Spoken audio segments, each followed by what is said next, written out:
ലോകം മുഴുവനും വല്ലാതെ വിറങ്ങലിച്ചു പോയ ഒരു സമയമുണ്ട്. നമ്മുടെ കോവിഡ് കാലഘട്ടം. കേരളത്തിലെ മുഴുവൻ ജനങ്ങളും ആ മഹാമാരിയുടെ ദുരന്തത്തിൽ വിറങ്ങലിച്ചു പോയവരാണ്. കോവിഡ് വന്നതിന് ശേഷം നമ്മുടെ നാട്ടിലുണ്ടായ വല്ലാത്തൊരവസ്ഥയുണ്ടായിരുന്നു. ആളുകൾക്കാർക്കും പുറത്തിറങ്ങാൻ പറ്റാത്ത ലോക്ക്ഡൗണും ട്രിപ്പിൾ ലോക്ക്ഡൗണും ഒക്കെ പ്രഖ്യാപിച്ചിട്ടുള്ള വല്ലാത്തൊരു സാഹചര്യം. അന്നത്തെ വൈകുന്നേരങ്ങളിലെ 6 മണിക്ക് നമ്മുടെ കേരളത്തിൻ്റെ മുഖ്യമന്ത്രി വന്നിട്ട് നിരന്തരമായി ഓരോ ദിവസവും നമ്മളോട് സംസാരിക്കും. എത്ര പേർക്ക് കോവിഡ് ബാധിച്ചു, എത്ര പേർ ക്വാറന്റൈനിലുണ്ട്, വിദേശത്ത് നിന്ന് എത്ര ആൾ വരാനുണ്ട്, മരണനിരക്ക് ഇങ്ങനെയാണ്, എവിടെയൊക്കെയാണ് കണ്ടെയ്ൻമെൻറ്റ് സോണുകൾ, ഇങ്ങനെ ഓരോ കാര്യങ്ങളും അദ്ദേഹം പറഞ്ഞുകൊണ്ടേയിരിക്കും. ഇത് പറഞ്ഞു കേൾക്കുമ്പോഴൊക്കെ നമുക്ക് ഓരോ ദിവസവും കേൾക്കുന്ന വാർത്തകൾ വലിയ അവസ്ഥയിൽ നമ്മൾ കേട്ടിരുന്നു പോകും. കാരണം അത്രമേൽ ഭയാനകരമായിരുന്നു അന്നത്തെ ഓരോ ന്യൂസുകളും നമ്മൾ കേൾക്കുമ്പോൾ. പക്ഷെ അവസാനത്തെ സമയത്ത് മുഖ്യമന്ത്രി വായിക്കുന്ന ഒരു രേഖയുണ്ടാകും. എന്താണ് ആ രേഖ എന്നറിയോ? കോവിഡ് സമയത്ത് നമ്മുടെ സർക്കാർ വല്ലാത്ത പ്രതിസന്ധി അനുഭവിക്കുമ്പം സർക്കാരിനെ സഹായിച്ചവരുടെ ഒരു വലിയ ലിസ്റ്റ് മുഖ്യമന്ത്രി ഇങ്ങനെ വായിക്കുന്നത് നമ്മൾ കേൾക്കും. അതിൽ 10 ലക്ഷം കൊടുത്ത ആളുകളുണ്ടാകും, 5 ലക്ഷം കൊടുത്ത ആളുകളുണ്ടാവും, 1 ലക്ഷം കൊടുത്ത ആളുകളുണ്ടാവും, 50,000 കൊടുത്ത ആളുകൾ, 5,000 കൊടുത്ത ആളുകൾ, ഏതെങ്കിലും കുട്ടികൾക്ക് നമ്മളെ കാശിത്തൊണ്ട് പണം സ്വരൂപിക്കുന്ന ഈ കുറ്റിയുണ്ടല്ലോ അത് പൊട്ടിച്ചു കൊടുത്തത്, സർക്കാരിനെ സഹായിച്ചത്, പള്ളി കമ്മിറ്റികൾ കൊടുത്തത്, മദ്രസ കമ്മിറ്റികൾ കൊടുത്തത്, അമ്പല കമ്മിറ്റികൾ കൊടുത്തത്, ഇവിടുത്തെ സന്നദ്ധ സേവന രംഗത്തുള്ള സംഘടനകൾ കൊടുത്തത്, ഇവിടുത്തെ മറ്റു വ്യവസായികൾ കൊടുത്തത്, വ്യാപാര സംഘടനകൾ കൊടുത്തത്, ക്ലബ്ബുകൾ കൊടുത്തത്, ഇങ്ങനെയൊക്കെ മുഖ്യമന്ത്രി ഇങ്ങനെ വായിക്കാറുണ്ട്. ഇതൊക്കെ വായിക്കുമ്പോൾ നമ്മളിങ്ങനെ ആലോചിക്കാറുണ്ട് ഓരോരുത്തരും കൊടുത്ത തുകയുടെ വലിപ്പമൊക്കെ. പക്ഷേ നിങ്ങൾ ആലോചിക്കേണ്ടത്, ഇന്ന് കേരളത്തിലെ നിയമസഭകത്ത് CAG റിപ്പോർട്ട് സമർപ്പിക്കപ്പെട്ടിട്ടുണ്ട്. കൺട്രോൾ ആൻഡ് ഓഡിറ്റിംഗ് സംവിധാനമാണ് ആ റിപ്പോർട്ട് നൽകിയിട്ടുള്ളത്. എന്താണ് അവരത് പറഞ്ഞതറിയോ? കോവിഡിന്റെ സമയത്ത് PP കിറ്റ് വാങ്ങുന്നതുമായി ബന്ധപ്പെട്ട് സർക്കാർ 10 കോടിയിലധികം രൂപയുടെ നഷ്ടം ഖജനാവിനുണ്ടാക്കിയിട്ടുണ്ട് എന്നാണ്. 10 കോടിയിൽ അധികം രൂപയുടെ നഷ്ടം ഖജനാവിനുണ്ടാക്കിയിട്ടുണ്ട്. എന്താണ് കോവിഡ് സമയത്ത് ഈ PP കിറ്റുമായി ബന്ധപ്പെട്ട ഇത്ര വലിയൊരു അഴിമതി നടന്നത്? 550 രൂപക്ക് PP കിറ്റ് വാങ്ങണമെന്നാണ് സർക്കാർ തീരുമാനിച്ചത്. 550 രൂപക്ക് PP കിറ്റ് നൽകാൻ വേണ്ടി ഇവിടുത്തെ വ്യത്യസ്ത അതോറിറ്റികൾ തയ്യാറുമാണ്. 550 രൂപക്ക് PP കിറ്റ് സർക്കാരിന് കൊടുക്കും. അങ്ങനെ സർക്കാരിന് കൊടുക്കാൻ വേണ്ടി ഇവിടുത്തെ കേരളത്തിൽ തന്നെയുള്ള അല്ലെങ്കിൽ സർക്കാരുമായി ബന്ധപ്പെട്ട അതോറിറ്റികൾ തന്നെ തയ്യാറാകുന്ന ഒരു സമയത്ത് അങ്ങനെ തയ്യാറായിട്ടുള്ള അതോറിറ്റിയിൽ നിന്ന് 10,000 PP കിറ്റ് മാത്രം വാങ്ങി, 550 റുപ്യ കൊടുത്തിട്ട് 10,000 PP കിറ്റ് മാത്രം വാങ്ങി. എന്നിട്ട് സർക്കാർ ചെയ്തത് എന്താണെന്നറിയോ? പിന്നീട് മറ്റൊരു ഏജൻസിയുമായി ബന്ധപ്പെട്ട് പിന്നെ PP കിറ്റ് വാങ്ങുകയാണ്.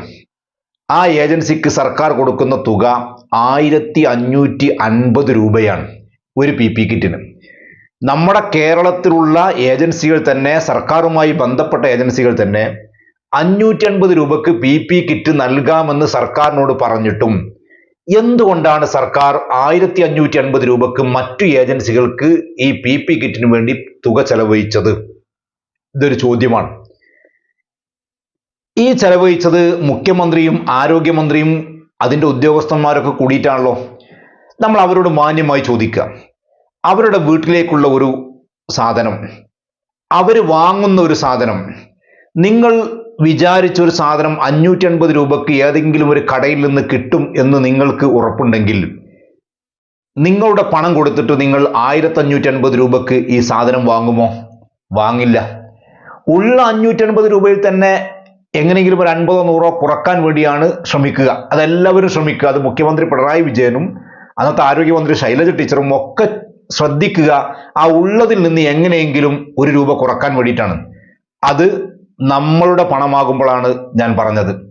പക്ഷെ എന്തുകൊണ്ടാണ് സർക്കാർ പാവപ്പെട്ട ജനങ്ങൾ മുഴുവനും, സാധാരണക്കാർ പോലും സർക്കാരിനെ സഹായിച്ച ഒരു മഹാദുരന്തത്തിന്റെ കാലത്ത് ആ സർക്കാരിന്റെ ഖജനാവിലേക്ക് സാധാരണക്കാർ കൊടുത്ത പണം ഇത്രമേൽ ദുരുപയോഗം ചെയ്യാൻ വേണ്ടി എന്തുകൊണ്ടാണ് ഇവർക്ക് സാധിച്ചത്? അതുകൊണ്ടാണ് ഈ സർക്കാർ എല്ലാ സംവിധാനത്തിൽ നിന്നും അഴിമതി മാത്രം ലക്ഷ്യമിട്ട് നടക്കുന്ന സർക്കാരാണെന്ന് പറയുന്നത്. PP കിറ്റിൽ നിന്ന് അഴിമതി നടത്തണമെങ്കിൽ അവരുടെ ഒരു തൊലിക്കട്ടി എത്രയായിരിക്കും? പി കിറ്റ് എന്ന് പറഞ്ഞാൽ വലിയൊരു ദുരന്ത മുഖത്ത് ആ ദുരന്തത്തിൽപ്പെട്ടവരെ സഹായിക്കാൻ വേണ്ടി, അതല്ലെങ്കിൽ അവരെ പരിചരിക്കാൻ വേണ്ടി, അതല്ലെങ്കിൽ ആരോഗ്യ പ്രവർത്തകന്മാർക്ക് ഈ ആരോഗ്യരംഗത്ത് കൂടുതൽ ജാഗ്രതയോടുകൂടി പ്രവർത്തിക്കാൻ വേണ്ടി കൊടുക്കുന്ന ഒരു സെക്യൂരിറ്റിയാണ് ഈ പി കിറ്റ് എന്ന് പറയുന്നത്. ആ പി കിറ്റിൽ പോലും അഴിമതി നടത്തുന്ന ഒരു സർക്കാർ ആവുക. ആ അഴിമതിയാണ് പുറത്തു വന്നിട്ടുള്ളത്. നേരത്തെയും പുറത്തു വന്നു, അതിന് 100 ന്യായീകരണങ്ങൾ പറഞ്ഞു.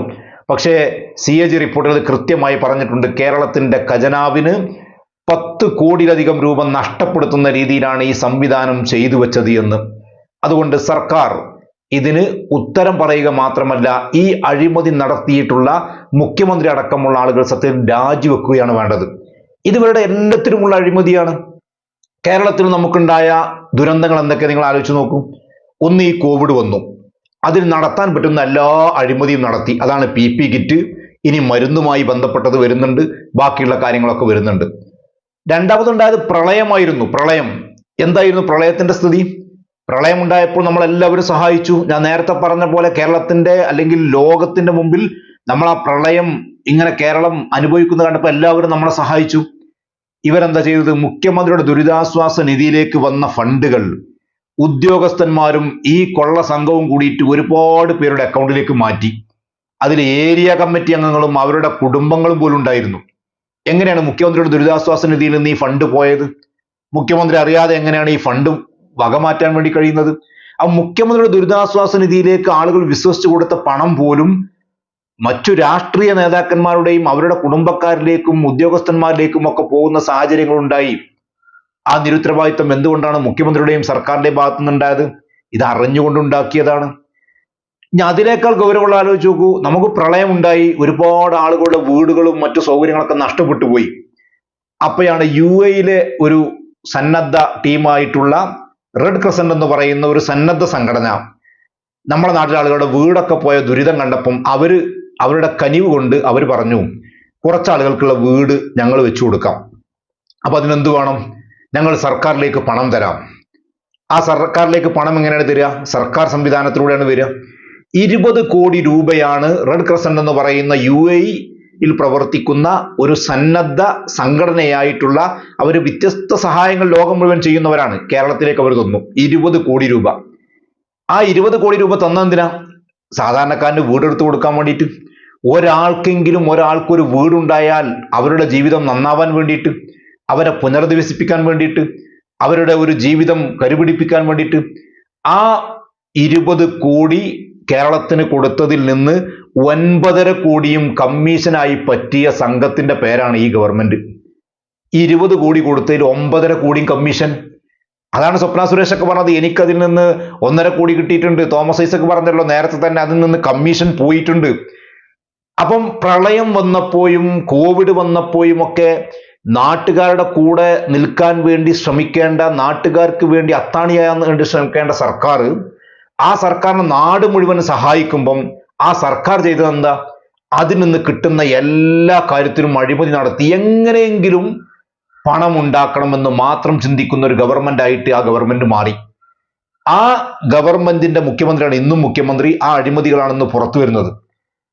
ഈ മുഖ്യമന്ത്രി കേരളത്തിന്റെ പൊതുസമൂഹത്തോട് പറയണം, ഈ നാട് മുഴുവൻ ദുരിതത്തിലാകുന്ന സമയത്തും അഴിമതി നടത്താൻ എങ്ങനെയാണ് നിങ്ങൾക്ക് സാധിച്ചത്? ഇത് ഞാൻ പറഞ്ഞത് ഈ ദുരിതങ്ങളുമായി ബന്ധപ്പെട്ട മാത്രം അഴിമതിയാണ്. കോവിഡിന്റെയും പ്രളയത്തിന്റെയും മാത്രം അഴിമതിയാണ്. ബാക്കി എല്ലാത്തിനും അഴിമതിയുണ്ട്. നിങ്ങൾ ആലോചിച്ച് നോക്ക്, കേരളത്തിന്റെ അതല്ലെങ്കിൽ ബാംഗ്ലൂരിൽ കമ്പനി തുടങ്ങിയ മുഖ്യമന്ത്രിയുടെ മകൾ വീണ വിജയന് കരിമണൽ കർത്ത ഓരോ മാസവും അക്കൗണ്ടിലേക്ക് പണം ഇട്ട് കൊടുക്കുന്നത് എന്തിനാ? നമ്മുടെ ആരുടെയും അക്കൗണ്ടിലേക്ക് വന്നില്ലല്ലോ, നിങ്ങളുടെ അക്കൗണ്ടിലേക്കും വന്നില്ലല്ലോ, നമ്മുടെ സഹോദരിമാരുടെയും ഭാര്യമാരുടെയും ഒന്നും അക്കൗണ്ടിലേക്ക് കരിമണൽ കർത്ത മാസം മാസം പണം ഇട്ടില്ലല്ലോ. എന്തേ വീണ വിജയന്റെ അക്കൗണ്ടിലേക്ക് മാത്രം പണം വന്നത്? ബാംഗ്ലൂർ ആസ്ഥാനമായി പ്രവർത്തിച്ച ആ കമ്പനിയിലേക്ക് മാത്രം പണം വന്നത്? ആ പണം വരാൻ കാരണം കേരളത്തിന്റെ മുഖ്യമന്ത്രി പിണറായി വിജയനാണ്. ആ മുഖ്യമന്ത്രിയുടെ കയ്യിലാണ് പരിസ്ഥിതി വകുപ്പ്. ആ മുഖ്യമന്ത്രിയിൽ നിന്ന് കാര്യങ്ങൾ നേടണമെങ്കിൽ മുഖ്യമന്ത്രിയുടെ മകളുടെ അക്കൗണ്ടിലേക്ക് പണം വരണം. ഇത് ഒരു ഔദ്യോഗിക സംവിധാനം കണ്ടെത്തിയത് കൊണ്ട് നമ്മളൊക്കെ അറിഞ്ഞു, ഇല്ലെങ്കിലോ ആരും ഇതറിയില്ല. അതിനേക്കാൾ രസം, എന്ന് ഈ പണം മുഖ്യമന്ത്രിയുടെ മകളുടെ അക്കൗണ്ടിലേക്കും കമ്പനിയിലേക്കും വന്നു എന്ന് അറിഞ്ഞോ അന്ന് ആ കമ്പനി പൂട്ടിപ്പോയി. ഞാൻ കമ്പനി തുറക്കണ പ്രശ്നമേ ഇല്ല. കാരണം എന്താ, ഈ കരിമണൽ കർത്തന്റെ പണം വാങ്ങാൻ വേണ്ടി മാത്രം ബാംഗ്ലൂർ ഒരു റൂം എടുത്തിട്ട് തുടങ്ങിയ ഓഫീസാണ് ഈ എക്സാലോജിക് എന്ന് പറയുന്നത്. വേറെ ആർക്കും സേവനമൊന്നുമില്ല, കരിമണൽ കർത്തന്റെ പണം വാങ്ങാൻ വേണ്ടി മാത്രമുള്ള ഒരു കമ്പനി. അപ്പൊ ഇതിനാകത്തുക കേരളത്തിൽ നടന്നിട്ടുള്ള എല്ലാ സംവിധാനത്തിലും ഈ ഗവൺമെന്റ് ഏറ്റവും വലിയ അഴിമതികൾ നടത്തിയിട്ടുണ്ട്. ആ അഴിമതികൾ ഓരോന്നായി പുറത്തു വന്നുകൊണ്ടേയിരിക്കുകയാണ്. ഈ സർക്കാരിനെ തിരിച്ചറിയാൻ നമുക്ക് കഴിഞ്ഞിട്ടില്ലെങ്കിൽ ചിത്രസേനന്മാർക്ക് വേണമെങ്കിൽ വലിയ രീതിയിലുള്ള കവിത എഴുതാം. പാവങ്ങളെ സഹായിച്ചവർ പുറത്തുപോയി വന്ന് പാവങ്ങൾക്ക് ഭക്ഷണം കൊണ്ടുകൊടുത്തവൻ എന്നൊക്കെ പറഞ്ഞിട്ട് എഴുതാം. ലോകം മുഴുവൻ ഈ പാർട്ടി നിലനിൽക്കാൻ കാരണഭൂതരൊക്കെ എഴുതാം. പക്ഷെ എല്ലാത്തിനും അഴിമതി നടത്തി ഏറ്റവും വലിയ അഴിമതിയായിട്ടുള്ള ഒരു ഗവൺമെന്റ് ആയിട്ട് ഈ ഗവൺമെന്റും ഈ മുഖ്യമന്ത്രിയും മാറിയിട്ടുണ്ട് എന്നുള്ളതിൽ ആർക്കും യാതൊരു സംശയവുമില്ല.